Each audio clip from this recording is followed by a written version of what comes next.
Hello students, welcome to Gateway classes. ये आपका antenna and wave propagation का unit first का फर्स्ट लेक्चर है।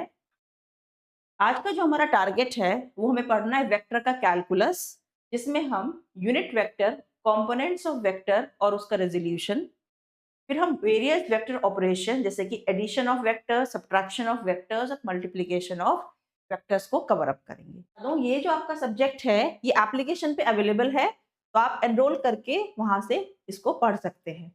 राइट। पूरे सब्जेक्ट में हम सारे पीडीएफ नोट्स, वीडियो लेक्चर्स यहाँ पे आपको अवेलेबल हो जाएंगे, केटीयू के पीवाईक्यूज, मोस्ट इंपॉर्टेंट क्वेश्चंस, और फिर लास्ट में हम हर यूनिट का वन शॉट भी कवर करेंगे। सबसे पहले हमें पढ़ना है कि वेक्टर कैलकुलस में कि वेक्टर्स क्या होते हैं। जैसे हमारे क्वांटिटीज दो तरह की होती हैं, एक स्केलर और एक वेक्टर क्वांटिटीज। स्केलर क्वांटिटीज वो क्वांटिटीज होती हैं जिनका केवल और केवल मैग्नीट्यूड होता है और उनमें हमें डायरेक्शन की कोई जरूरत नहीं पड़ती।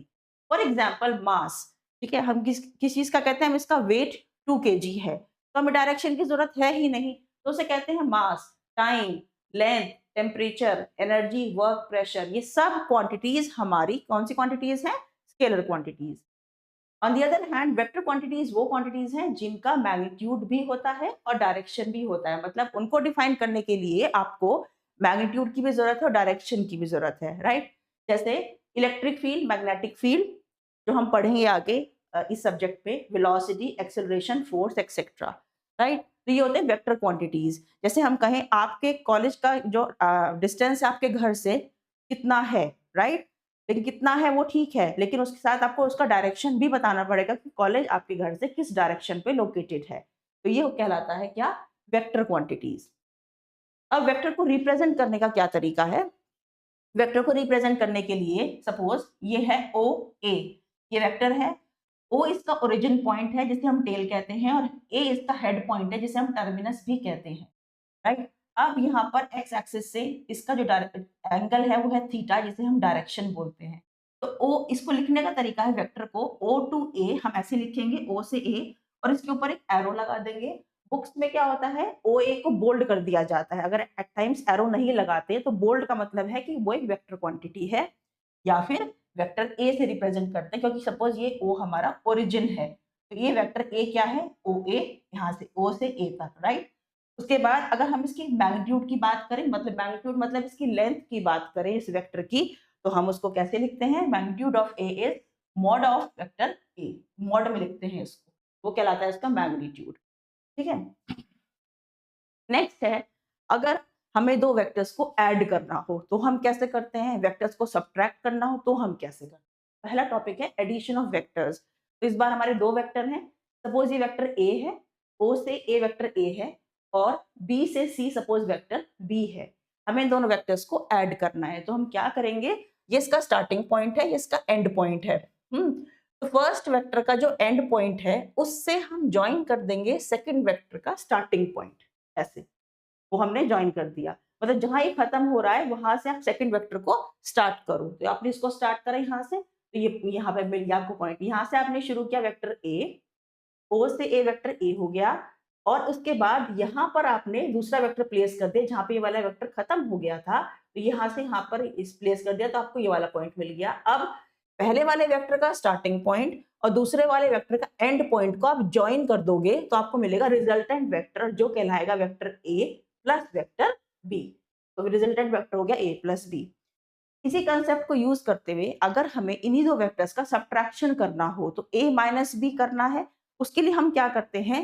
a plus of minus B, मतलब वेक्टर b का डायरेक्शन हम बदल देते हैं। जैसे यहां से यहां तक ये वेक्टर a था, यहां से यहां तक वेक्टर b था। अभी हमें क्या करना है? a माइनस बी, या हमें करना है a plus vector minus B. Right. तो ये वाली चीज a plus minus of vector b, हमें ये करना है a माइनस बी के लिए। इसका मतलब वेक्टर b को हमने डायरेक्शन में रिवर्स कर दिया। ये वेक्टर b था हमारे पास, हमने इसका उल्टा कर दिया, ये हो गया हमारा माइनस बी। इसका डायरेक्शन था फ्रॉम इधर, यहाँ से बॉटम टू टॉप, यहाँ पे हो गया फ्रॉम टॉप टू बॉटम। अब ये आ गया वेक्टर a, ये आ गया vector minus B. a minus B है क्या? माइनस बी वेक्टर को a वेक्टर के साथ जोड़ दो, और जोड़ना मैंने अभी आपको सिखाया है। तो आपको क्या करेंगे? ये वेक्टर a है यहाँ से यहाँ तक, यहाँ पे खत्म हो गया, वहां पर सेकंड वेक्टर आप स्टार्ट कर दोगे, मतलब माइनस भी आप स्टार्ट कर दोगे। आपने ये वाला यहाँ से यहाँ तक स्टार्ट कर दिया, यहाँ पे खत्म। उसके बाद पहले वाले वेक्टर का स्टार्टिंग पॉइंट दूसरे वाले वेक्टर का एंड पॉइंट को ज्वाइन कर दोगे, तो आपके पास मिल जाएगा a माइनस वेक्टर b। तो ये होता है, दो ऑपरेशन मैंने आपको सिखाए कि दो वेक्टर्स को ऐड कैसे किया जाता है और दो वेक्टर्स को सब्ट्रैक्ट कैसे किया जाता है। अभी सिखाऊंगी, इसके बाद आपको मैं मल्टीप्लीकेशन। उससे पहले हमें पढ़ना है यूनिट वेक्टर्स क्या होते हैं।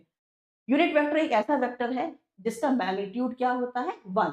यूनिटी, इसका मैग्नीट्यूड 1 है। अब इनका क्या काम है, देखो हमारे पास तीन एक्सिस होती हैं, ये एक्स एक्सिस, वाई एक्सिस और जेड एक्सिस। एक्स एक्सिस के अलोंग जो यूनिट वेक्टर हम डिनोट करते हैं उसे लिखते हैं आई कैप या ए एक्स कैप। वाई एक्सिस के अलोंग जो यूनिट वेक्टर हम डिनोट करते हैं उसे कहते हैं जे कैप और ए वाई कैप। और जेड एक्सिस के अलोंग जो हम यूनिट वेक्टर डिफाइन करते हैं वो होता है के कैप और ए जेड कैप। अब ये है क्या, सपोज हमें किसी वेक्टर ए का यूनिट वेक्टर निकालना है, ठीक, तो हम क्या करते हैं, उसे डिनोट करते हैं हमेशा कैप से। तो यूनिट वेक्टर हो जाएगा ए कैप, मतलब ये हो गया वेक्टर ए का यूनिट वेक्टर। वो कैसे निकाला जाता है, वो वेक्टर जिसका आपको यूनिट वेक्टर निकालना है, vector A divided by its magnitude. और मैग्नीट्यूड कैसे निकालते हैं, वेक्टर ए का मॉड। तो अगर आपको किसी भी वेक्टर का यूनिट वेक्टर निकालना हो तो आप कैसे करते हैं, उस वेक्टर को डिवाइड कर देते हैं उसी के मैग्नीट्यूड से। ये तो हो गया यूनिट वेक्टर का फॉर्मूला। और इसका रोल क्या है, अगर हम यहाँ से देखें तो वेक्टर ए क्या हो जाएगा, वेक्टर ए का मैग्नीट्यूड इनटू यूनिट वेक्टर, है ना। ये क्या है, वेक्टर ए का मैग्नीट्यूड, क्रॉस मल्टीप्लाई कर दीजिए तो यहाँ पे आ जाएगा वेक्टर ए का magnitude into unit vector. Vector A का मैग्नीट्यूड है क्या, मॉड ऑफ ए, और यूनिट वेक्टर क्या है, ए कैप, राइट। और ए, इसका वेक्टर ए का मैग्नीट्यूड लिखेंगे कैसे, इसको केवल ए, तो आ गया ए कैप। कहने का मतलब है, अगर अब ध्यान से सुनना कि इसका रोल क्या है यूनिट वेक्टर का। अगर आपको किसी भी स्केलर क्वांटिटी को, ये तो स्केलर क्वांटिटी है, राइट, इसका कोई डायरेक्शन नहीं है।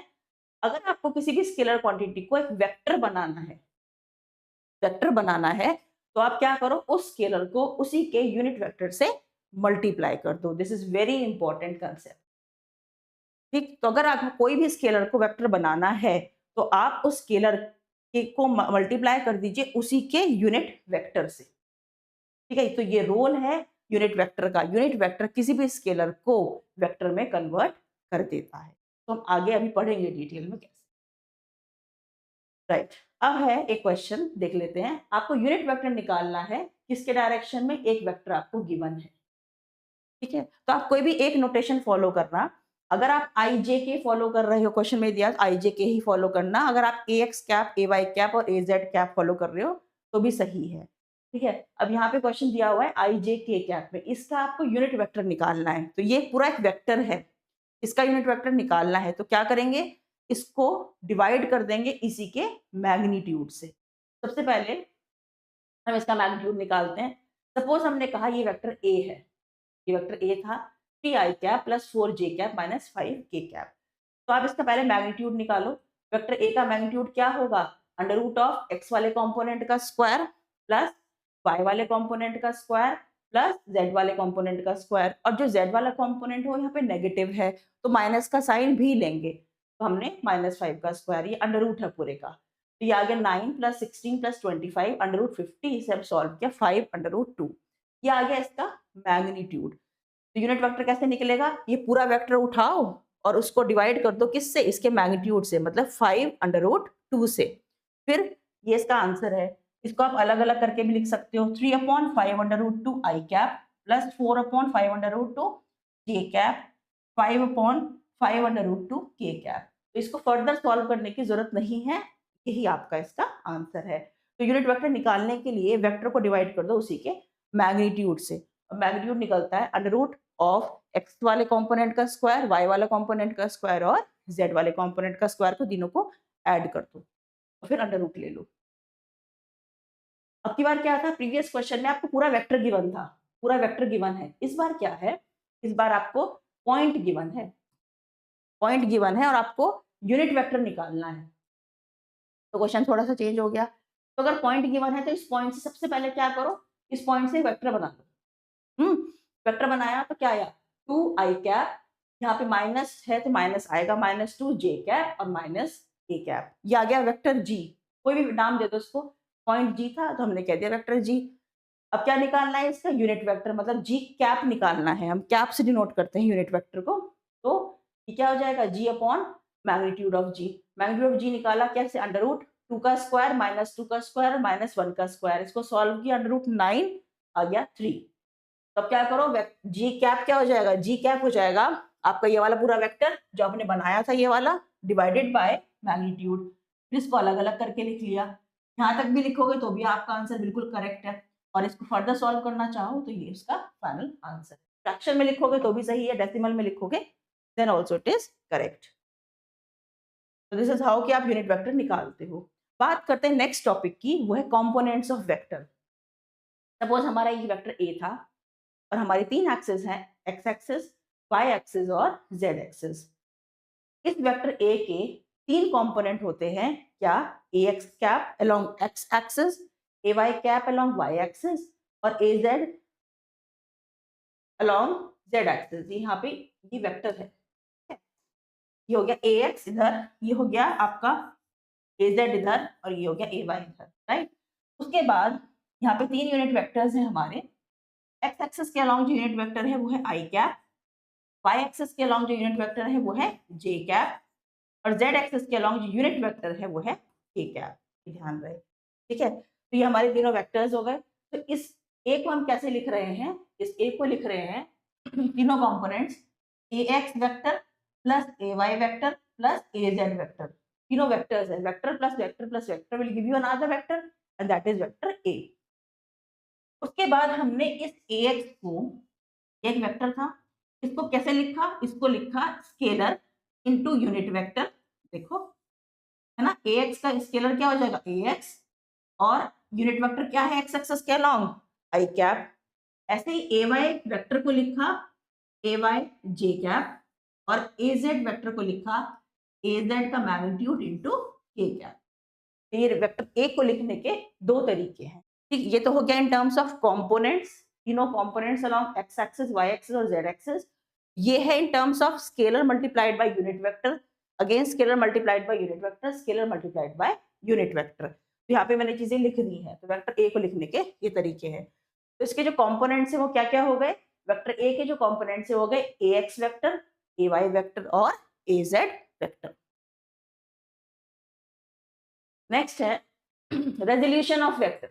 रेजोल्यूशन का मतलब है ये वेक्टर एफ किसी भी डायरेक्शन में गिवन है तो आपको कई बार क्वेश्चंस करने के लिए उसको रिजॉल्व करना पड़ता है, मतलब उसको हमें उसके कंपोनेंट निकालने पड़ते हैं अलोंग से x axis along Y axis. तो वो कंपोनेंट हम कैसे निकालते हैं, उसके लिए तरीका है कि सबसे पहले ये वेक्टर एफ था यहाँ से यहाँ तक, ठीक है, और ये हमारा सपोज ओरिजिन है ओ टू ए हमने मान लिया ओ ए और ओ टू बी हमने मान लिया ओ बी, ये एंगल है थीटा। उसके बाद हम क्या करते हैं, रेजोल्यूशन करते की है, क्यों है, क्योंकि कंपोनेंट्स निकालने होते हैं किसी भी वेक्टर के 2 परपेंडिकुलर डायरेक्शन में, और इस प्रोसेस को हम कहते हैं कि हम वेक्टर को रिजॉल्व कर रहे हैं। अगर हम इस ट्राइंगल को ध्यान से देखें तो यहाँ पर साइन थीटा क्या हो जाएगा, केवल अगर हम कंपोनेंट्स की बात करें, ये हमारा एफ है, अगर मैं एफ का इसको वेक्टर, ये वेक्टर क्वांटिटी है, हम केवल कंपोनेंट्स की मैग्नीट्यूड की बात करें यहाँ पर, तो मैंने इसको लिख लिया एफ, ठीक। उसके बाद ये एफ हो गया, ये ओ ए हो गया, ये ओ बी हो गया, अभी हमने नहीं निकाले हैं। क्या करना है, हमने इस ट्राइंगल में निकाला साइन थीटा, ठीक। तो क्या होगा, साइन थीटा क्या होता है, परपेंडिकुलर ना, परपेंडिकुलर क्या है ओ ए अपॉन हाइपोटेन्यूज बी ए, ठीक है। तो ये हो गया perpendicular O A upon B A. ओ ए को ओ ए लिखा, बी ए को क्या लिखा, बी ए को लिख लिया यहाँ पे हमने एफ। अगर हम केवल कंपोनेंट की बात करें तो यहाँ से ओ ए कितना आ गया, एफ साइन थीटा। इसका मतलब ये जो वर्टिकल कंपोनेंट है इसकी जो लेंथ है ये क्या आ गई, एफ साइन थीटा। सिमिलरली इसी ट्राइंगल में अगर हम कॉस थीटा निकालें तो क्या होगा, O B base, O B upon hypotenuse, hypotenuse क्या है B A, O B upon B A, और ओ बी को भी लिखा और बी ए को क्या लिखा एफ, क्योंकि हम केवल मैग्नीट्यूड की बात कर रहे हैं। तो ओ बी कितना आ गया एफ कॉस थीटा। इसका मतलब हॉरिजॉन्टल वाला कंपोनेंट आ गया एफ cos थीटा। कहने का मतलब है अगर एक वेक्टर f है वो किसी भी डायरेक्शन में गिवन है और उसका आपको हॉरिजॉन्टल कंपोनेंट निकालना है, अलोंग x एक्सिस निकालना है, तो वो हो जाएगा f cos थीटा। और अब इसी वेक्टर का आपको निकालना है वर्टिकल कंपोनेंट, तो एस अलोंग y एक्सिस, तो ये हो जाएगा f sin थीटा। ये ध्यान। नेक्स्ट टॉपिक है हमारा, हमने पढ़ा एडिशन ऑफ वेक्टर, हमने पढ़ा subtraction of vectors, right, resolution of vectors, unit vectors हमने पढ़े। अब हम पढ़ेंगे मल्टीप्लिकेशन ऑफ वेक्टर, बहुत ही ज्यादा इंपॉर्टेंट है। मल्टीप्लिकेशन ऑफ वेक्टर्स होता है 4 तरह का। पहला डॉट प्रोडक्ट, जिसे हम कहते हैं स्केलर प्रोडक्ट। डॉट प्रोडक्ट का मतलब है एक वेक्टर ए है, दूसरा वेक्टर बी है, उनके बीच में हमने डॉट प्रोडक्ट करना है। कैसे इसको निकालते हैं मैं भी आपको सिखाऊंगी। तो ए डॉट बी अगर होगा तो कहते हैं डॉट प्रोडक्ट। जब हम इसको सॉल्व करते हैं ना, तो जो हमारा आंसर आता है वो एक स्केलर क्वांटिटी आती है, इसीलिए इसका नाम है स्केलर प्रोडक्ट। नेक्स्ट है, इस डॉट की जगह अगर हम क्रॉस करते हैं तो ये हो जाएगा ए क्रॉस बी, इसे कहते हैं क्रॉस प्रोडक्ट। और ये से सॉल्व करने के बाद एक वेक्टर क्वांटिटी मिलती है, इसीलिए इसे कहते हैं वेक्टर प्रोडक्ट। ये तो था दो दो वेक्टर्स की बात ना, डॉट प्रोडक्ट या क्रॉस प्रोडक्ट, दो वेक्टर्स का। अब बात करते हैं 3 वेक्टर्स की। तो यहाँ पे 2 वेक्टर्स हैं, अब बात करते हैं 3 वेक्टर्स की। ठीक है, अगर हम ए बी सी, हमारे वो 3 वेक्टर्स हैं, अगर हम बी क्रॉस सी करें, जो आंसर आए उस आंसर का ए के साथ डॉट प्रोडक्ट लें, तो अब की बार जो वैल्यू आएगी उसे कहते हैं स्केलर ट्रिपल प्रोडक्ट। क्योंकि इसको सॉल्व करके एक स्केलर क्वांटिटी आती है, कैसे मैं भी बताऊंगी आपको।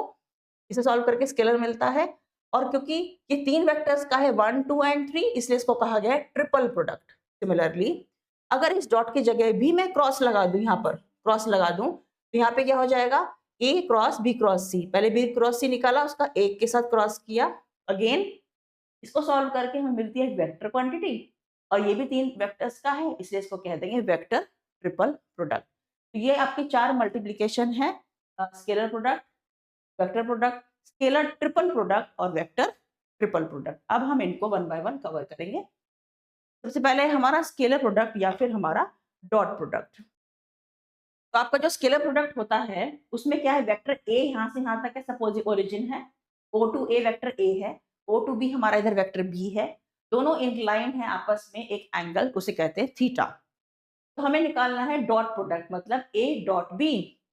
ए डॉट बी का जो फॉर्मूला है वो होता है ए का मैग्नीट्यूड इंटू बी का magnitude into cos of the angle between these two vectors. इन दोनों के बीच का एंगल है कितना, थीटा।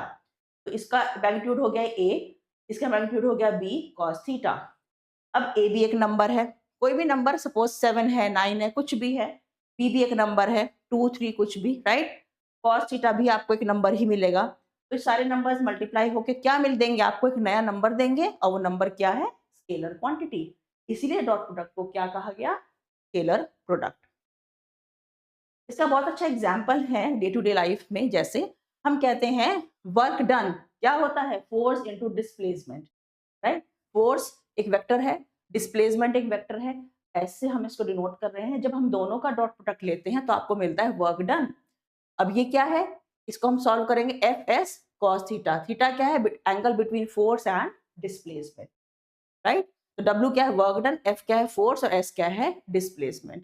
तो ये डॉट प्रोडक्ट का एक एग्जाम्पल है कि जब भी हम फोर्स का और डिस्प्लेसमेंट वेक्टर का दोनों का हम डॉट प्रोडक्ट लेते हैं तो हमें एक नया वेक्टर मिलता है, सॉरी नया स्केलर मिलता है, नया स्केलर मिलता है, और स्केलर का नाम क्या है, वर्क डन, राइट।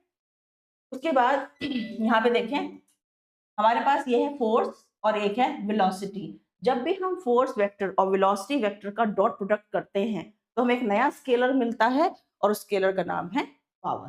तो ये डे टू डे लाइफ में हमारे 2 एग्जांपल्स हैं कि वर्क भी एक स्केलर है, पावर भी एक स्केलर है, लेकिन वो इंटर्न 2 वेक्टर्स का डॉट प्रोडक्ट है, राइट। अगर हम डॉट प्रोडक्ट के फॉर्मूले को ध्यान से देखें तो बात करते हैं geometrical meaning of scalar product, इसका मीनिंग क्या है, राइट। तो हमने देखा इसका फॉर्मूला है ए बी कॉस थीटा, तो क्या हम इसको लिख सकते हैं बी इंटू ए कॉस थीटा, क्योंकि सब स्केलर हैं। तो अगर आप उनका ऑर्डर चेंज करोगे तो भी कोई फर्क नहीं पड़ेगा। तो आपने ऑर्डर चेंज किया, इधर आ गया बी, पहले लिख लिया ए कॉस थीटा।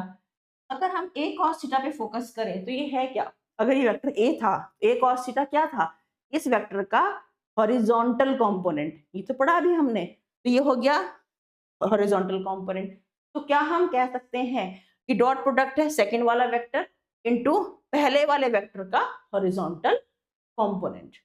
ये इन्होंने लिखा है यहाँ पे, dot product can be regarded as, ये इसका ज्योमेट्रिकल मीनिंग है इस फॉर्मूले के हिसाब से, magnitude of one of the vector, कौन सा वेक्टर है वो यहाँ पे बी, और the scalar component of the second vector कौन सा है A, along the direction of the first vector. तो ये हो गया ए cos थीटा, क्योंकि अगर हम इस वेक्टर ए को रिजॉल्व करें तो इधर क्या आ जाएगा ए cos थीटा, और ए cos थीटा का और बी का डायरेक्शन बिल्कुल सेम होगा, इसलिए उन्होंने कहा along the direction of the first vector. This is the geometrical meaning, और ये इसके दो हो गए आपके एग्जाम्पल। बात करते हैं प्रॉपर्टीज ऑफ स्केलर प्रोडक्ट। ये प्रॉपर्टीज क्या है, जैसे स्केलर प्रोडक्ट कम्यूटेटिव होता है। कम्यूटेटिव का मतलब कि अगर आपने ए डॉट बी करा तो क्या है फॉर्मूले के हिसाब से A B cos theta. Commutative का मतलब है आप इसका ऑर्डर को बदल दो, बदलने में क्या हो जाएगा बी डॉट ए, तो क्या हो जाएगा बी ए कॉस थीटा। दोनों बराबर है, राइट हैंड साइड दोनों बराबर है, इसलिए A dot B is equal to B dot A. इसे कहते हैं कम्यूटेटिव, जिसमें आप ऑर्डर को बदल देते हैं तो भी आपका सेम आंसर आता है। सेकेंड है स्केलर प्रोडक्ट हमारा डिस्ट्रीब्यूटिव भी होता है। डिस्ट्रीब्यूटिव एक ऐसी प्रॉपर्टी है, ओवर एडिशन ऐसी प्रॉपर्टी है जिसमें मल्टीप्लीकेशन भी आ रहा है, जिसमें प्लस भी आ रहा है। तो यहाँ पे क्या हो जाएगा ये ए डॉट बी, यहाँ पे क्या हो जाएगा ए डॉट सी, ब्रैकेट आपने ओपन कर लिया, तो इसको आप ओपन करोगे, इसको आप अलग अलग सॉल्व करोगे। अब तीन वेक्टर्स एग्जाम्पल के तौर पे ले लीजिए, दो वेक्टर्स को जोड़ दीजिए, जोड़ देना, उनका जो आंसर आएगा उसका ए के साथ डॉट प्रोडक्ट लोगे, उसे कीप इट असाइड। उसके बाद दोनों ए और बी का डॉट प्रोडक्ट निकाल लेना अलग से, ए डॉट सी का डॉट प्रोडक्ट निकालना अलग से, उनको जोड़ देना, तो आप देखना कि दोनों आंसर आपके बराबर आएंगे। इसलिए कहा जाता है स्केलर प्रोडक्ट आपका डिस्ट्रीब्यूटिव होता है ओवर एडिशन। नेक्स्ट है दो परपेंडिकुलर वेक्टर्स का जो स्केलर प्रोडक्ट होता है वो होता है जीरो। देखते हैं कैसे। सपोज हमने कहा A is perpendicular to vector B, दोनों वेक्टर सपोज आपस में परपेंडिकुलर हैं, अभी तक वो इंक्लाइन थे एक एंगल थीटा पर, अब वो 90 डिग्री पर हैं।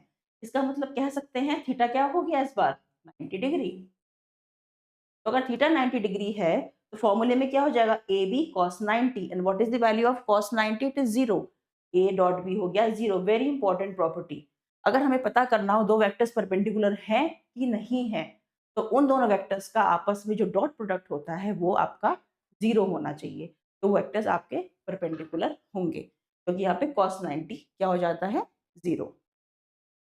नेक्स्ट है यूनिट वेक्टर्स का स्केलर प्रोडक्ट। यूनिट वेक्टर्स कौन से थे? एक्स एक्सिस के along i cap, y axis के लॉन्ग जे कैप, और जेड एक्सिस के लॉन्ग के कैप। तो कई बार हम क्वेश्चंस देखेंगे आगे, उसमें क्या है आप ऐसे सर्कमस्टांसेस में आ जाओगे, सिचुएशंस में आ जाओगे जिसमें आई डॉट आई हो रहा होगा, जे डॉट जे हो रहा होगा, के डॉट के हो रहा होगा, राइट, या फिर आई डॉट जे डॉट के डॉट आई। ऑर्डर कुछ भी हो सकता है, यहाँ पे के डॉट जे भी हो सकता है, यहाँ पे आई डॉट के, तो एक ही बात है क्योंकि कम्यूटेटिव है तो ऑर्डर से कोई फर्क नहीं पड़ता। जब आपने आई डॉट आई करा तो इसे कैसे सॉल्व करेंगे? इसे सॉल्व करेंगे आई का मैग्नीट्यूड इनटू आई का मैग्नीट्यूड, दोनों वेक्टर्स का मैग्नीट्यूड लेते हैं, cos of angle between I and I. तो आई और आई दोनों एक ही डायरेक्शन में, तो एंगल कितना हो गया 0 डिग्री, राइट। आई का मैग्नीट्यूड क्या है 1, आई का मैग्नीट्यूड क्या है 1, cos 0 की वैल्यू क्या है cos 0 भी 1। इसका मतलब जहां कहीं पर पूरे सब्जेक्ट में आएगा आई डॉट आई, जे डॉट जे, के डॉट के, उसकी वैल्यू होगी 1, क्योंकि cos 0 होता है। अब इसमें उल्टा चलते हैं, सपोज यहाँ पे आई डॉट जे है, जे डॉट के है, के डॉट आई है, तो इसमें क्या होगा, इसका मैग्नीट्यूड 1, इसका मैग्नीट्यूड 1, cos ऑफ 90, क्योंकि आई और जे के बीच का एंगल क्या होगा 90 डिग्री, राइट, क्योंकि आई किसके अलॉन्ग है अलॉन्ग एक्स एक्सिस और जे किसके अलॉन्ग है अलॉन्ग वाई एक्सिस, तो आपस में म्यूचुअली परपेंडिकुलर, तो cos 90 क्या हो गया 0, ये आ गया 0। कहने का मतलब है सिमिलर यूनिट वेक्टर्स, जो सिमिलर यूनिट वेक्टर्स हैं आपस में ये वाले, उनका जो डॉट प्रोडक्ट होगा वो हमेशा 1 होगा, और डिसिमिलर का डॉट प्रोडक्ट हमेशा 0 होगा, ये आपको ध्यान रखना है। अब है कि डॉट प्रोडक्ट को निकालते कैसे हैं, हमें ये भी पता होना चाहिए डॉट प्रोडक्ट को हमें निकालना कैसे है। सपोज हमने कहा हमारा एक वेक्टर ए है जिसमें इसका कंपोनेंट है A X into I cap, for example 2 I cap, तो ए एक्स की वैल्यू क्या हो गई 2 plus suppose 7 J cap, A Y की वैल्यू हो गई 7, 6 के कैप, ए जेड की वैल्यू हो गई 6। कहने का मतलब है ये सब नंबर्स हैं, ए एक्स एक नंबर है, ए वाई एक नंबर है और ए जेड एक नंबर है। और क्योंकि ये वेक्टर है तो यहाँ पे हमें आई कैप लगाना है, जे कैप लगाना है और के कैप लगाना है। You know x axes, y axes और जेड एक्सेस वाले कंपोनेंट को जोड़ के ही तो वेक्टर ए बन रहा होगा। तो वेक्टर ए को लिखने का ये तरीका है। सिमिलरली वेक्टर बी को लिखने का ये तरीका है। जहाँ पर ए एक्स था वहाँ बी एक्स कर दिया, जहाँ ए वाई था वहाँ बी वाई कर दिया, जहाँ ए जेड था वहाँ पे बी जेड कर दिया, राइट। अब हमें क्या करना है, निकालना क्या है, हमें निकालना है A dot B. A dot B, तो ए यहाँ लिख, ए की वैल्यू पुट कर दी यहाँ पर और बी की वैल्यू यहाँ पुट कर दी। हमने दो वैल्यूज पुट कर दी, ठीक है। ए भी पुट कर दिया और बी भी हमने पुट कर दिया, ठीक है। उसके बाद क्या करना है, इंडिविजुअल एक एक कॉम्पोनेंट का इस पूरे ब्रैकेट के साथ मल्टीप्लाई करना है। जैसे ए एक्स आई कैप को मैंने पूरे बी के साथ मल्टीप्लाई कर दिया, ये रहा। फिर ए वाई जे कैप को पूरे बी वेक्टर के साथ मल्टीप्लाई कर दिया और ए जेड वाले को पूरे बी वेक्टर के साथ मल्टीप्लाई कर देना है। नॉर्मल मल्टीप्लीकेशन है। जब आप मल्टीप्लाई करोगे तो आप क्या देखोगे यहाँ पर कि A X B X I dot I क्या आएगा, फिर इसका करेंगे A X B Y I dot J आ जाएगा, फिर A X B Z I dot K आ जाएगा। ये तो आगे पहले वाले से मल्टीप्लीकेशन से, first row plus second row A Y B X J into I, फिर A Y B Y J into J, correct, फिर A Y B Z J into K, क्या क्या सेकेंड मल्टीप्लीकेशन से। तीसरा तीसरा आ गया आपका ए जेड बी एक्स के इंटू आई, करेक्ट, ए जेड बी वाई के इंटू जे, ए जेड बी जेड के इंटू के,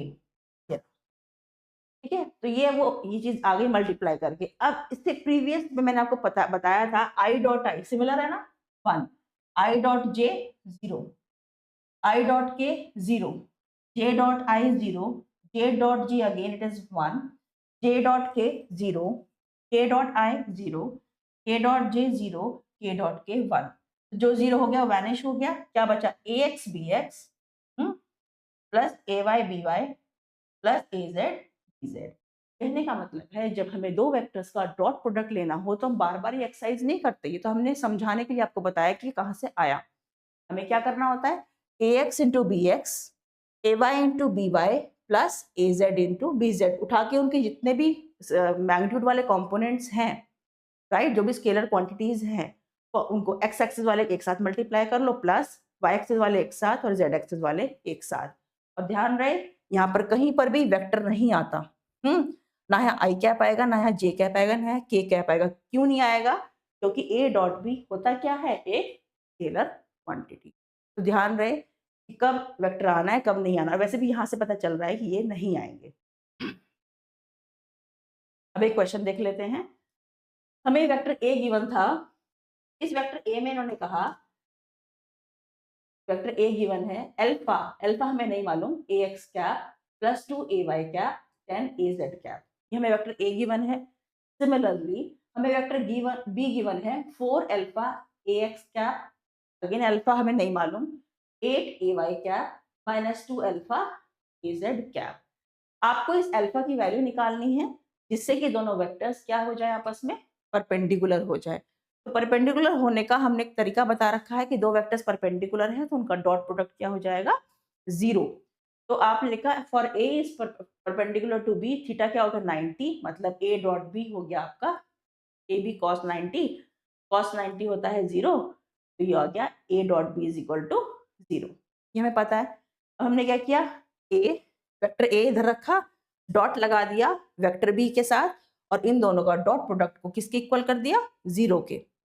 डॉट प्रोडक्ट निकाला मैंने अभी आपको सिखाया है। क्या करना है, ए एक्स वाले कंपोनेंट एक साथ मल्टीप्लाई करने हैं, तो क्या आ गया 4 अल्फा स्क्वायर, ए वाई वाले कंपोनेंट एक साथ मल्टीप्लाई करने हैं 2 इंटू 8 प्लस आ गया 16, फिर ए जेड वाले कंपोनेंट एक साथ मल्टीप्लाई करने हैं 10 और -2 alpha -20 alpha is equal to किसके 0 के, हमने पुट कर दिया। फिर हमने ये रीजन लिख दिया क्यों आया ये, इस इक्वेशन को यहाँ ले गए 4 को कॉमन ले लिया तो यहाँ से हमने इसके रूट्स बनाए, तो अल्फा की दो वैल्यू हुई क्या 1 और 4। तो अल्फा की वैल्यू आप ऐसे निकाल लोगे कि जो अल्फा यहाँ पे हिडन था कि दोनों वेक्टर्स परपेंडिकुलर होने के लिए उनका डॉट प्रोडक्ट 0 हो जाएगा, एक क्वाड्रेटिक इक्वेशन आपकी बन गई और आपने अल्फा की दो वैल्यूज निकाल ली। नेक्स्ट है नया टॉपिक प्रोजेक्शन। प्रोजेक्शन कैसे निकालते हैं, right. Projection of vector A on vector B. अगर वेक्टर ए है और ये वेक्टर बी है तो ए का प्रोजेक्शन बी के ऊपर कितना है, ठीक। अगर ए को घुमा दे और हम बी पे उसको ले डाउन करें तो उसे कहते हैं उसका प्रोजेक्शन। तो ये एप्लीकेशन है डॉट प्रोडक्ट की। जैसे हमें दो वेक्टर्स गिवन है, ए गिवन है 4j cap plus 10k cap और बी गिवन है 2i cap plus 3j cap. हमें निकालना है projection of A on B. क्या करना है, ए डॉट बी करना है, न्यूमरेटर में हमेशा ये करना है, डिवाइडेड बाय जिसका प्रोजेक्शन निकालना है और जिस पर निकालना है, तो जिस पर निकालना है उसका मैग्नीट्यूड डिनोमिनेटर में। ए ऑन बी निकालना है तो वेक्टर बी का मैग्नीट्यूड, अगर बी ऑन ए निकालना होता तो यहाँ पर वेक्टर ए का मैग्नीट्यूड आ जाता। तो ये फॉर्मूला ध्यान। तो सबसे पहले ए डॉट बी निकालेंगे, अगेन दोनों वेक्टर्स का डॉट प्रोडक्ट लेंगे।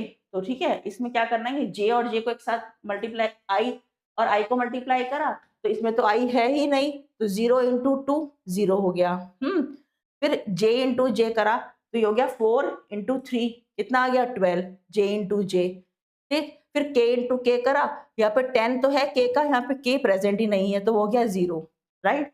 अगर आपको फिर भी समझने में दिक्कत है तो आप उसको ऐसे लिख सकते हो 4, इसको लिख सकते हो 0i cap, correct, 4j cap, easy हो जाएगा फिर आपके लिए 10k कैप।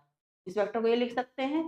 सेकंड वेक्टर को जो हम लिख रहे हैं वो लिख रहे हैं 2i cap plus 3j cap और k इसमें है ही नहीं तो 0k कैप, ठीक है, ऐसे लिख लो। तो 0 इंटू 2 0, 4 इंटू 3 12, j इंटू जे हो गया 1 तो ये हो गया 12, 10 इंटू 0 हो गया 0, राइट। तो ये हो गया हमारा a डॉट बी कितना आ गया, न्यूमरेटर आ गया हमारे पास 12। अब निकालते हैं वेक्टर बी का मैग्नीट्यूड जो है denominator, under root of B में इसका 2 का स्क्वायर प्लस 3 का स्क्वायर और 0 तो इसमें वो तो है ही नहीं, के तो है नहीं तो 0 का स्क्वायर तो ना भी करो कोई दिक्कत नहीं। तो ये आ जाएगा 4 प्लस 9, ये आ गया अंडर रूट 13। तो अब हम इनको डिवाइड कर देंगे क्योंकि A dot B divided by magnitude of vector B, तो 12 डिवाइडेड बाय अंडर रूट 13 इसका आंसर आ जाएगा। प्रोजेक्शन का फॉर्मूला ध्यान रखेंगे।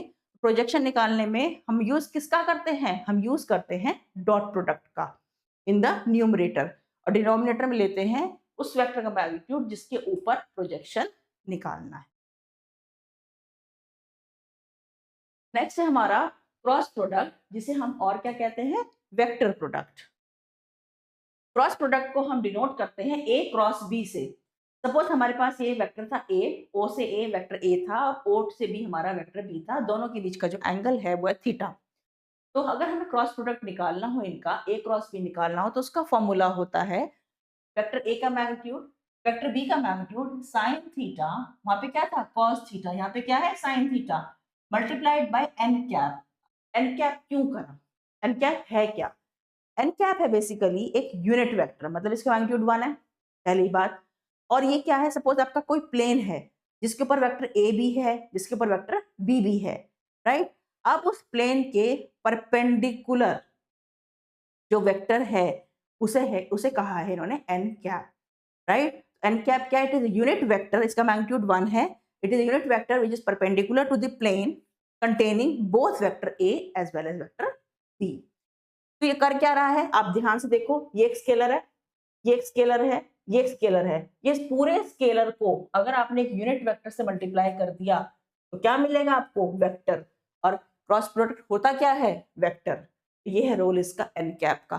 N cap is converting the scalar, पूरे स्केलर को ये वेक्टर में बदल रहा है। क्यों, क्योंकि इसके हमारा जो क्रॉस प्रोडक्ट होता है वो क्या होता है, वेक्टर क्वांटिटी, ठीक है। इसको हम प्रूव भी करेंगे, आगे न्यूमेरिकल देखेंगे क्या ए क्रॉस बी करने से वाकई में हमें वेक्टर मिलता है, हम सॉल्व करके देखेंगे, करेक्ट।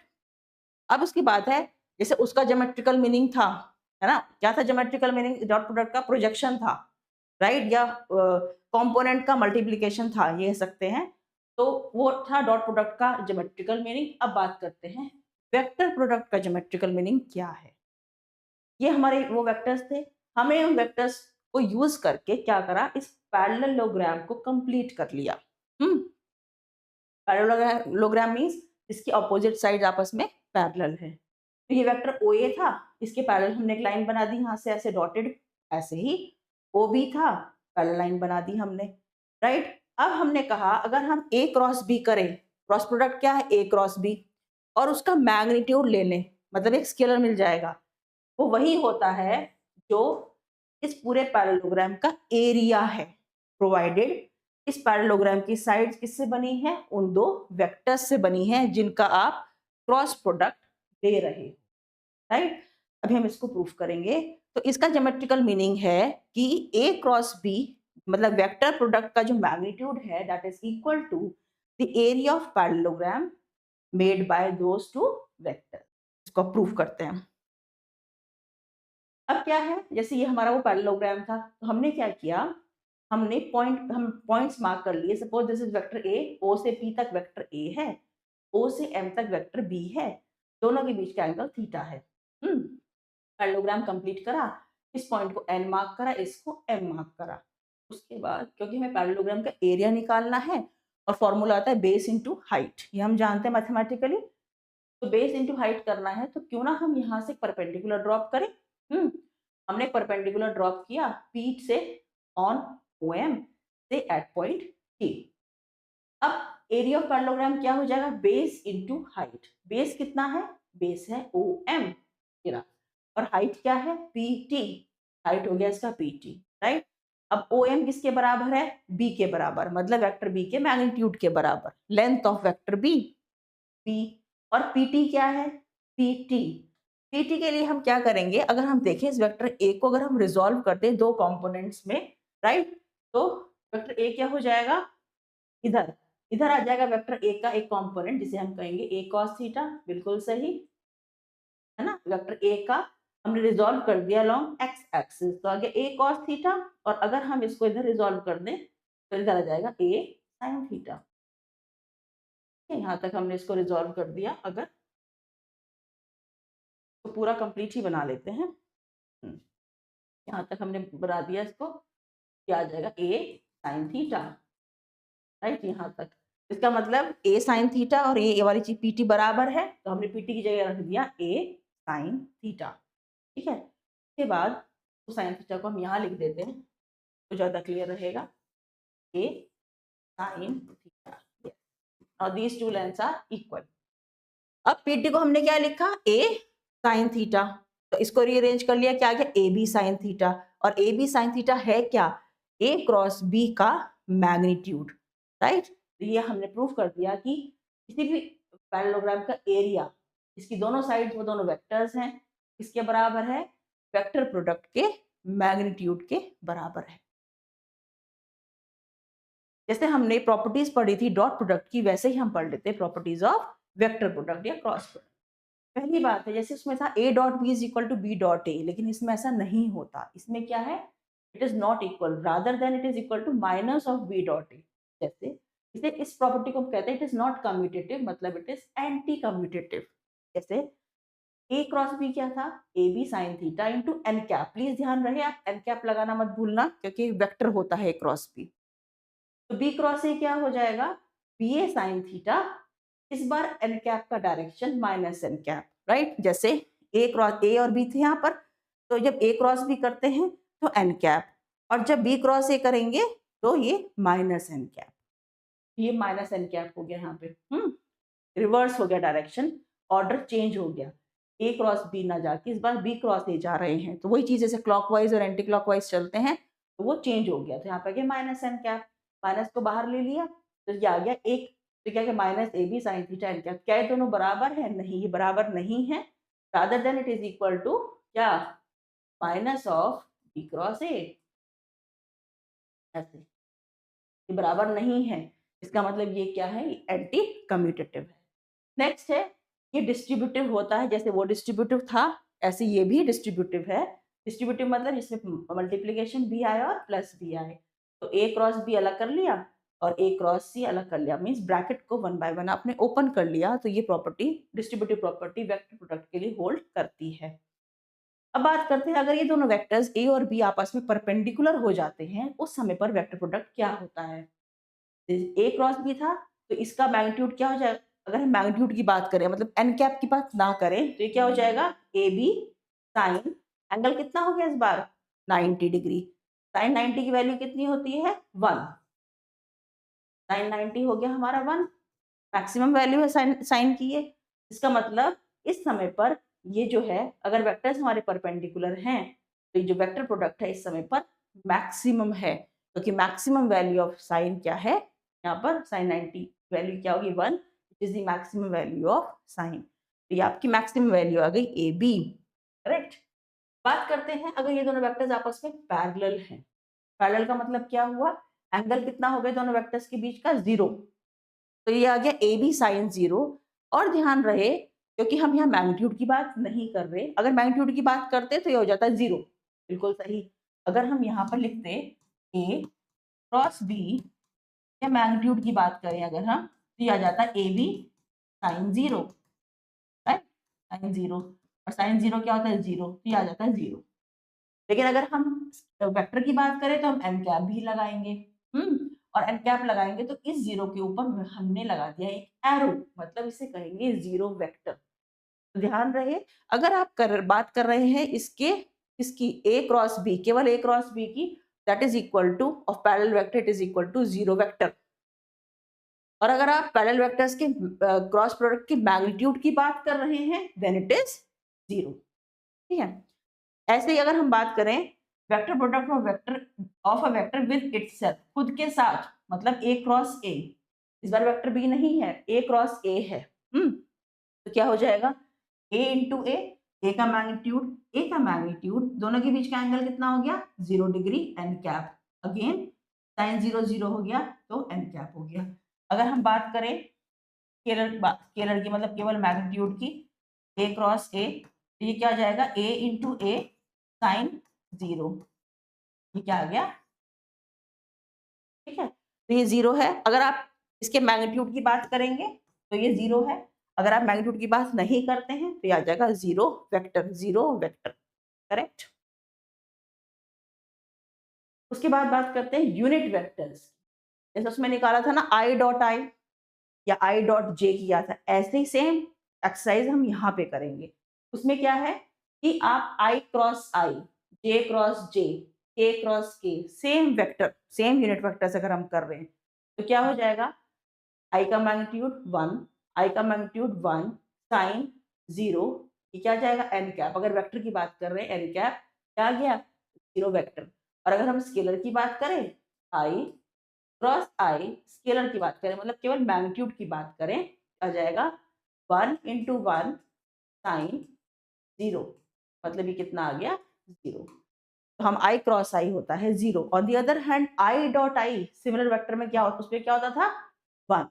ध्यान रहे, dot product of similar unit vectors is 1, but cross product of similar unit vectors is 0। अब बात करते हैं दो डिफरेंट यूनिट वेक्टर्स की, दो डिफरेंट यूनिट वेक्टर्स हैं, तो इसमें हमें दो चीजें समझनी है, एक क्लॉकवाइज और एक एंटी क्लॉकवाइज। क्लॉकवाइज का मतलब है आई से जे गए, एरो फॉलो करेंगे पिंक वाले, आई से जे गए, जे से के आए, के से आई गए, आई जे के, ऐसे हम फॉलो कर रहे हैं, तो हमने लगाया हुआ है प्लस। इसका मतलब है आई क्रॉस जे, ठीक है, क्लॉकवाइज चल रहे हैं, इज इक्वल टू तीसरा वेक्टर के, या हम जाएं जे क्रॉस के, तो तीसरा वेक्टर आई, या हम जाएं के क्रॉस आई, तीसरा वेक्टर जे, बिल्कुल सही। लेकिन अगर हम इसके ऑर्डर को उल्टा कर दे, मीन्स अभी हम क्लॉकवाइज जा रहे थे, अब हम चले जाए एंटी क्लॉकवाइज, अब हम चले गए यहां से जे से आई से के से जे, माइनस का साइन है बीच में, क्या करना है अगर हम गए जे से आई, तीसरा वेक्टर क्या हो गया के, लेकिन विद द नेगेटिव साइन।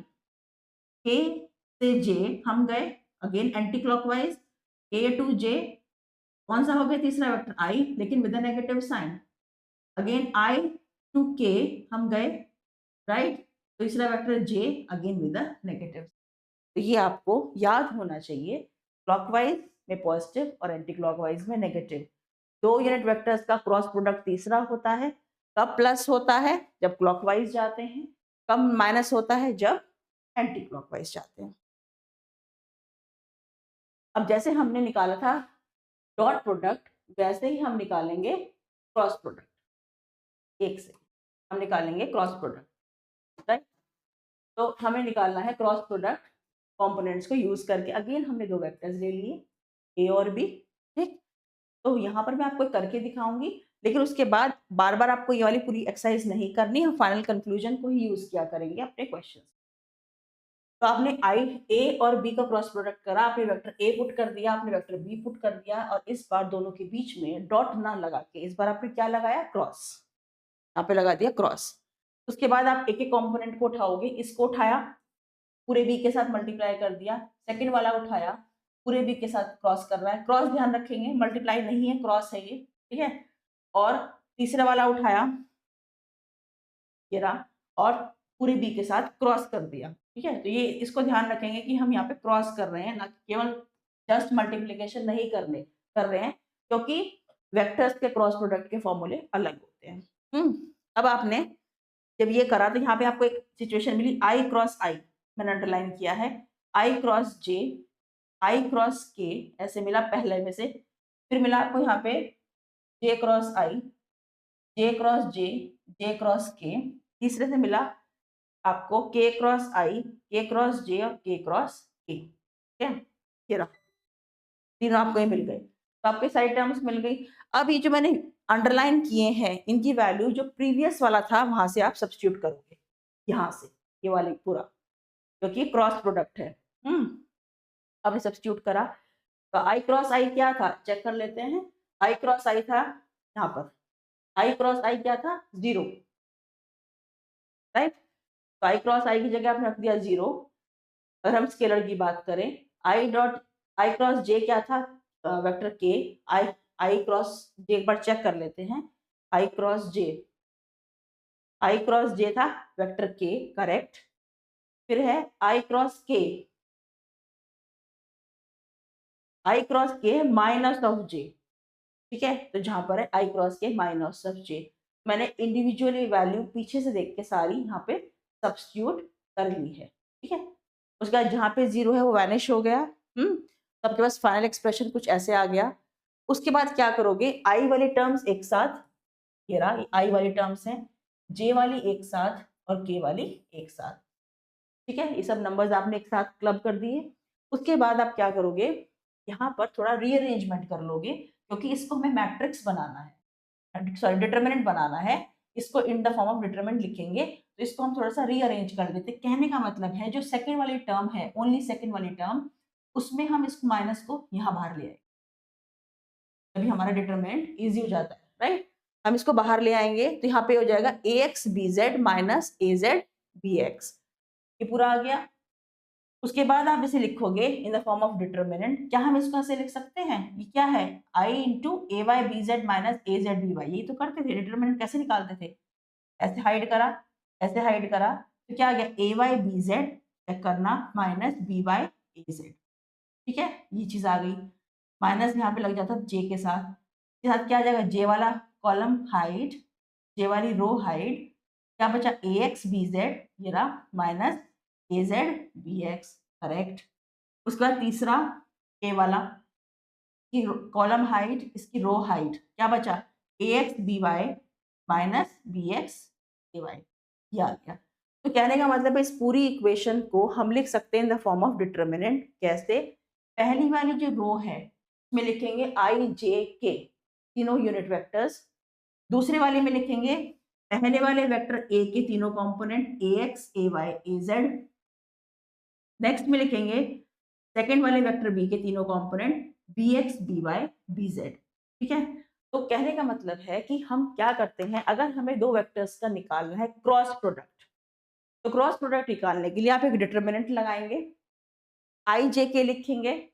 फिर पहले वाले वेक्टर के तीनों कंपोनेंट लिखेंगे जो कि नंबर्स होंगे, फिर दूसरे वाले वेक्टर के तीनों कंपोनेंट्स लिखेंगे जो कि नंबर होंगे। और हम अक्सर इस सब्जेक्ट में यहाँ कंफ्यूज हो जाते हैं कि हमें ये नहीं पता होता कि डिटरमिनेंट की पहली रो क्या होगी। तो उसका तरीका ये है कि जो डिटरमिनेंट आप निकाल रहे हो, जो आप ये निकाल रहे हो ए क्रॉस बी, तो आप क्वेश्चन पूछोगे कि ए क्रॉस बी एक स्केलर होता है कि वेक्टर? क्या होता है? ए क्रॉस बी हमेशा एक वेक्टर क्वांटिटी होती है। तो अगर ये वेक्टर क्वांटिटी है, तो इसका मतलब जो फर्स्ट रो होगी डिटरमिनेंट की, वो हमेशा यूनिट वेक्टर्स होंगे। ये बहुत इंपॉर्टेंट कंसेप्ट है। तो जो भी आपको निकालना है, पहले आप ये क्वेश्चन पूछो कि आंसर क्या आएगा, स्केलर की वेक्टर। ठीक है? अगर वेक्टर स्केलर आएगा, मैं आपको आगे सिखाऊंगी। अगर वेक्टर आएगा, वेक्टर आने का मतलब है कि पहली रो हमेशा यूनिट वेक्टर्स की होगी, आई जे के। दूसरी रो कहां से पता चलेगी? वेक्टर ए के तीनों कंपोनेंट्स। तीसरी रो कहां से पता चलेगी? वेक्टर बी के तीनों कंपोनेंट्स। तो जब भी एग्जाम में आपको ए क्रॉस बी निकालना है, तो आप ये पूरी एक्सरसाइज अब दोबारा नहीं करेंगे। हमने इसको सॉल्व करने के बाद फाइनल एक अपना कंफ्यूजन निकाल लिया है, और जहां भी हमें निकालना होगा ए क्रॉस बी, हम डिटरमिनेंट से ही। नेक्स्ट है हमारा, अभी तक हमने दो दो वेक्टर्स का पढ़ा था, जैसे डॉट प्रोडक्ट पढ़ लिया, A dot B. A dot B में तो डायरेक्ट मल्टीप्लीकेशन करना होता है, ए क्रॉस बी में डिटरमिनेंट से सॉल्व करना होता है। अब हम पढ़ेंगे तीन तीन वेक्टर्स का, जैसे कि हमारा scalar triple product. Scalar triple product का मतलब है कि इसमें आपके तीन वेक्टर्स होंगे, राइट? तीन वेक्टर्स होंगे ए बी और सी।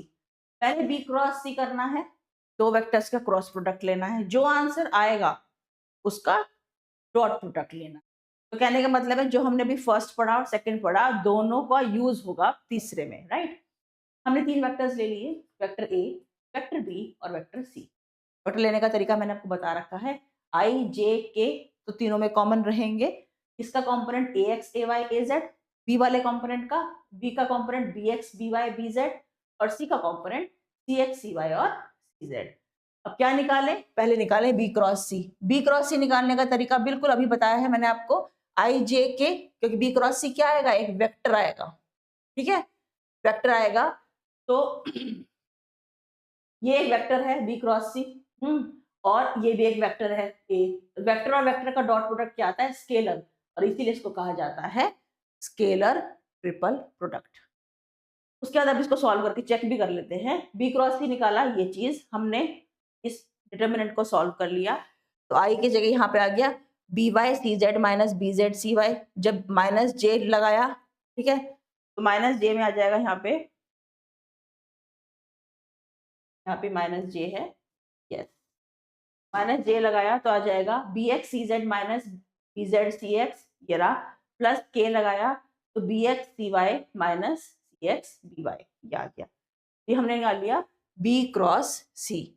अब इस बी क्रॉस सी का डॉट लेना है, किसके साथ? वेक्टर ए के साथ। वेक्टर ए के साथ जब डॉट लेते हैं, डॉट लेने का तरीका मैंने आपको क्या बता रखा है कि एक्स आई वाले कंपोनेंट एक साथ मल्टीप्लाई, तो ये वेक्टर क्या हो जाएगा? वेक्टर ए को कैसे लिखेंगे?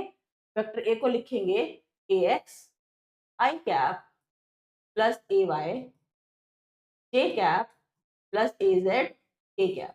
ठीक है? तो आपने जब इसका डॉट प्रोडक्ट लिया इसके साथ, तो आई का कंपोनेंट आई के साथ मल्टीप्लाई करने को बताया था, ए एक्स मल्टीप्लाई हो जाएगा इस ब्रैकेट के साथ, जरा, फिर ए वाई मल्टीप्लाई हो जाएगा इस ब्रैकेट के साथ, negative sign as it is रहेगा, और ए जेड मल्टीप्लाई हो जाएगा तीसरे ब्रैकेट के साथ, जरा, है ना? कंपोनेंट बाय कंपोनेंट हम मल्टीप्लीकेशन करते थे इसमें डॉट प्रोडक्ट। तो हमने मल्टीप्लाई करा, तो जब हम इसको मल्टीप्लाई करा तो हमने देखा क्या हम इसको ऐसे लिख सकते हैं in the form of determinant, again in the form of determinant. कैसे? इस बार A x A Y A Z, फिर तीसरा B x B Y B Z C x C Y C Z. अब इसको चेक करते हैं, देखो यहाँ पे क्या था, ए एक्स को हाइड करा, इसको हाइड करा, है ना, इसकी रो और इसका कॉलम हाइड करा, क्या आ गया? B Y C Z minus C Y B Z, ये ना पहली टर्म, माइनस ए वाई वाला कॉलम और रो हाइड करा, ये और ये हाइड कर दिया, तो B X C Z minus B Z C X, correct. तीसरा ए जेड वाले के लिए ये कॉलम हाइड करा, ये रो हाइड करी, क्या आया, B X C Y minus B Y C X, बिल्कुल सही। इसका मतलब ये equation in the form of determinant बिल्कुल करेक्ट है, राइट। अब एक चीज और बहुत इंपॉर्टेंट, हमने कहा स्केलर ट्रिपल प्रोडक्ट मतलब तीन वेक्टर्स का हम प्रोडक्ट लेते हैं, कैसे लेते हैं, दो का क्रॉस और तीसरे का डॉट। तो हमने देखा कि ये पूरा का पूरा क्या आता है, एक स्केलर क्वांटिटी। क्यों? क्योंकि बी क्रॉस थी वेक्टर है, वेक्टर और वेक्टर का डॉट प्रोडक्ट क्या होता है, स्केलर। फाइनल आंसर स्केलर है। तो जैसे ही हमने कहा स्केलर है पहली चीज, और हमें पता है कि हमें डिटरमिनेंट से निकालना है, ये भी हम जानते हैं। तो इसका मतलब है जो फर्स्ट रो होगी वो वेक्टर्स आई जे के कैप की नहीं होगी। क्यों? क्योंकि हमारा फाइनल आंसर स्केलर है। तो वो फर्स्ट रो होगी क्या, पहले वाले वेक्टर के तीनों कंपोनेंट, करेक्ट।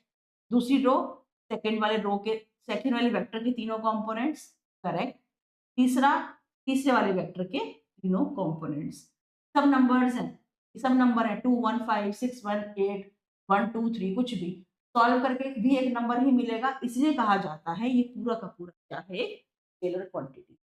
तो आप एग्जाम में कंफ्यूज मत होना, आपको पता होना चाहिए कि जो भी आप निकाल रहे हो, क्वेश्चन पूछो कि वो स्केलर आ रहा है कि वेक्टर, ठीक है। अगर वो स्केलर आ रहा है तो पहली रो वेक्टर्स की नहीं होगी, पहली रो क्या होगी वो आपको यहाँ से आइडिया लग जाएगा। इसकी पहली रो, इसकी दूसरी रो, इसकी तीसरी रो।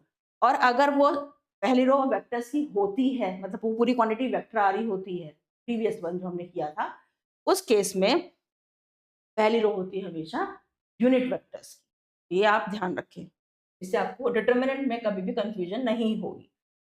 चलिए अब हम एक क्वेश्चन कर लेते हैं, एक एग्जाम्पल। अभी तक हम केवल ए बी सी डी में पढ़ रहे थे, अब हम एक नंबर्स में पढ़ेंगे, एग्जाम्पल थे। आपको निकालना है A dot B cross C. Vector A आपको गिवन है 2 आई cap plus 3 j cap minus k cap, याद रहे नेगेटिव साइन भी लेंगे। बी है i cap minus 2 j cap plus 4 k cap, और सी है minus i cap plus j cap plus 2 k cap. आपको निकालना है A dot B cross C, right. अब हमें पता है जब भी ऐसा क्रॉस प्रोडक्ट आ जाए तो एकदम से स्ट्राइक हो जाना चाहिए कि क्रॉस प्रोडक्ट हमेशा डिटरमिनेंट से ही निकलता है। अब डिटरमिनेंट बनेगा ये हमें पता चल गया। अब डिटरमिनेंट बना के आता क्या है ये हमें पता है, बी क्रॉस सी। क्या है बी क्रॉस सी? एक हमारे पास vector quantity, vector into vector will give you again vector dot vector will give you scalar. इसका मतलब ये स्केलर आएगा, ये स्केलर आएगा तो इसका मतलब पहली रो क्या होगी, A x A Y A z, दूसरी B x B Y B z, तीसरी C x C Y C z. कुछ नहीं करना है, केवल कॉम्पोनेंट उठा के सब्स्टिट्यूट करने हैं। क्या आएगा, 2 3 -1 पहली रो, 1 -2 4 सेकेंड रो, तीसरी रो हो जाएगी -1 1 और 2। आपने यहाँ पे केवल वैल्यूज को पुट कर देना है, उसका डिटरमिनेंट सॉल्व करना आपको आता है, ठीक है। हाइड करा, फिर -2 × 2 -1 × 4, है ना, ऐसे चलते हैं ना, ये ऐसे हमने सॉल्व किया। अगर हम इसे सॉल्व करेंगे, फिर -3 × 1 × 2 -1 × 4, करेक्ट। फिर प्लस ये -1 × 1 × 1 माइनस -1 × -2, मैंने सब इसमें सब्स्टिट्यूट करके रखा हुआ है, सॉल्व किया तो फाइनली आपका आंसर आ गया -33। तो दिस इज क्या है, ये एक स्केलर क्वांटिटी, और ये क्या था, एक स्केलर ट्रिपल प्रोडक्ट का हमने एग्जाम्पल किया है। लास्ट है आपका वेक्टर ट्रिपल प्रोडक्ट। उसमें क्या है, इस बार वहां पे जहाँ डॉट था यहाँ पे क्या है, क्रॉस है। इसको एनालाइज करते हैं, देखो ये क्या है, वेक्टर, करेक्ट। ये क्या है, वेक्टर, वेक्टर क्रॉस वेक्टर क्या मिलेगा, वेक्टर। इसका मतलब फाइनल जो आंसर आ रहा होगा इस बार क्या होगा, वो वेक्टर होगा। और कहने का मतलब है जो डिटर्मिनेंट होगा उसकी पहली रो क्या होगी, आई कैप जे कैप और के कैप। बाकी दो रोज क्या होंगी उसको अभी देखते हैं, लेकिन इससे हमें आइडिया लग जाता है कि डिटरमिनेंट की पहली रो क्या होगी, तो कोई कंफ्यूजन रहेगी नहीं अब आपकी, है ना। अब आपने तीनों ये ले लिए, वेक्टर्स ए, वेक्टर बी और वेक्टर सी। क्योंकि तीन वेक्टर्स आपको लेने पड़ेंगे तभी आप इसको आगे प्रोसीड कर सकते हो। तो इसमें क्या करेंगे, हमें पता है पूरी कैलकुलेशन ना करके क्या हम इसको डायरेक्ट लिख सकते हैं। जैसे हमने कहा ये वेक्टर, ये vector, vector cross vector vector, इसका मतलब पहली रो किसकी होगी, आई कैप जे कैप और के कैप, बिल्कुल क्लियर। फिर सेकेंड रो किसकी होगी? वेक्टर ए की, ax ay az, बिल्कुल सही। फिर b क्रॉस c हम अलग से निकाल चुके हैं पहले, b क्रॉस c अगर हम देखें ना प्रीवियस में b क्रॉस c हमने निकाला था, ये रहा, ये पूरा b क्रॉस c है ना, ये उठा के हमने by cz minus bz cy पहला component, second bx cz minus bz cx second component, तीसरा bx cy minus by cx उठा के हमने यहाँ पुट कर दिया, पहला, दूसरा और तीसरा। कहने का मतलब है फर्स्ट रो में आएंगे i j के, सेकंड रो में आएंगे a वाले कंपोनेंट्स और तीसरी रो में आएंगे b और c वाले कंपोनेंट। ऐसे निकलता है वेक्टर ट्रिपल प्रोडक्ट। सॉल्व करके क्या आएगा? एक वेक्टर क्वांटिटी। एक एग्जांपल कर लेते हैं, जैसे हमें वेक्टर ट्रिपल प्रोडक्ट निकालना है, तीन वेक्टर्स हमें गिवन है। वेक्टर ए, इसमें क्या है? 2 i cap minus 3 j cap, k cap नहीं है मतलब 0 k कैप, इसमें तीनों है i j माइनस k, ठीक है। इसमें i है, j नहीं है और k है, राइट। हमने फॉर्मूला बिल्कुल वो यहाँ पे लिख दिया। उसके बाद क्योंकि वेक्टर ट्रिपल प्रोडक्ट है तो पहली रो हो जाएगी i j k, दूसरी क्या हो जाएगी? वेक्टर ए के तीनों कंपोनेंट्स 2 3 2 माइनस 3 और k है ही नहीं तो 2 माइनस 3 और k नहीं है तो 0। फिर हमें निकालना है by cz minus bz cy, ठीक है। ये मैंने अलग अलग निकाल के यहाँ पे सॉल्व करके दिखा दिया है। b मैंने यहाँ लिख लिया, c मैंने यहाँ लिख लिया, फिर है bz cx minus bx cz, bx cy minus by cx, ये हमने अलग से निकाल लिए हैं सारी वैल्यूज। तो ये वैल्यू आ गई -1 -2 और -3, ये वैल्यू हमने उठा के यहाँ पुट कर दी, तो ये आ गई -1 -2 और -3, ठीक है। बिल्कुल करेक्ट है, मैंने खुद सॉल्व किया हुआ है तो इसमें कहीं पर भी कोई गलती नहीं है। उसके बाद इस डिटरमिनेंट को सॉल्व करेंगे, आई का सॉल्व किया तो ये आ गया, ठीक है, -3 into -3 minus -2 into 0।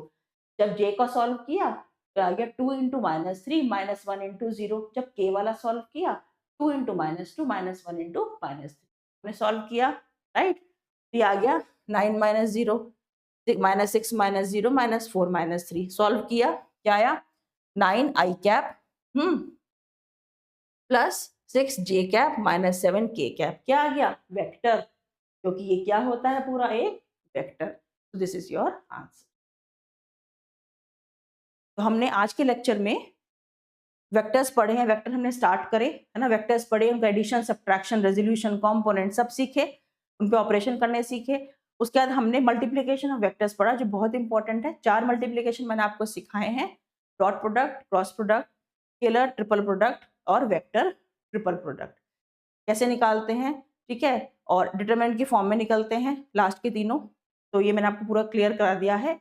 Next lecture में हम पढ़ेंगे कोऑर्डिनेट सिस्टम और उसके ट्रांसफॉर्मेशन। ऐसे ही 1 बाय 1 हम पूरे सिलेबस को कवर करते चले जाएंगे। तो आप डेली एक रूटीन बनाइए, इसको डेली आप इसको पढ़िए, डेली इसको कवर अप कीजिए, ठीक है। और इसमें से कोई PYQ नहीं आए थे AKTU में क्योंकि बेसिक्स हैं। तो जब हम इसके यूनिट 1 का सेकेंड लेक्चर पढ़ेंगे तो उसमें PYQs वहाँ से आने स्टार्ट हुए थे, तो मैं वहाँ पे आपको यूनिवर्सिटी के PYQs वहाँ पे कवर अप करा दूंगी, ठीक है। तो ये आपके बेसिक्स हैं, ये बेसिक्स क्लियर होंगे तभी आप सब्जेक्ट में आगे बढ़ पाएंगे। तो ये जो आपका सब्जेक्ट है ये एप्लीकेशन पे अवेलेबल है, तो आप एनरोल करके वहाँ से इसको पढ़ सकते हैं, राइट। पूरे सब्जेक्ट में हम सारे PDF नोट्स, वीडियो लेक्चर्स यहाँ पे आपको अवेलेबल हो जाएंगे। फिर PDF नोट, AKTU के PYQs, मोस्ट इंपॉर्टेंट क्वेश्चंस, और फिर लास्ट में हम हर यूनिट का 1 शॉट भी कवर करेंगे। तो stay tuned at Gateway Classes. Thank you so much.